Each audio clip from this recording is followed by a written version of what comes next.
नेहरू नगरमध्ये मध्यरात्री दुचाकीला रहस्यमय आग, नागरिकांमध्ये भीतीचं वातावरण. अज्ञात व्यक्तीच्या कृत्याचा संशय, पोलिसांकडून तपास सुरू.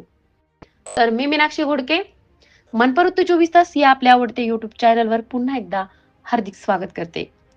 पिंपरी चिंचवड नेहरू नगर सार्वजनिक गणेश मंदिरात जवळील समोरील गल्लीत गुरुवार शुक्रवारच्या मध्यरात्री सुमारे 2:40च्या दरम्यान उभी असलेली महेंद्र यादव यांच्या मालकीची दुचाकी अचानक पेट घेऊन जळून राख झाल्याची घटना घडली.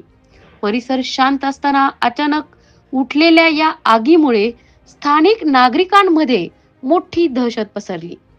मिळालेल्या माहितीनुसार दुचाकीला अज्ञात व्यक्तीने जाणीवपूर्वक आग लावल्याचा संशय व्यक्त होत आहे. काही क्षणातच आगीने विक्राळ रूप धारण केले. चाळीतील नागरिकांनी तात्काळ बाहेर पडून आग आटोक्यात आणण्याचा प्रयत्न केला, मात्र दुचाकी पूर्णपणे जळून खाक झाली.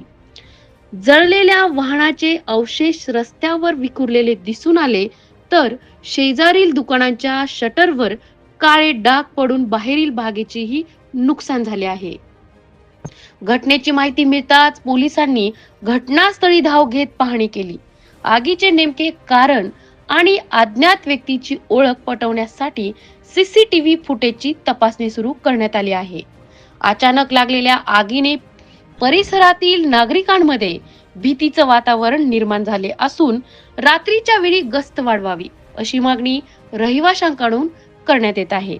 मी मीनाक्षी घोडके, मनपरुत्त 24 तास. धन्यवाद.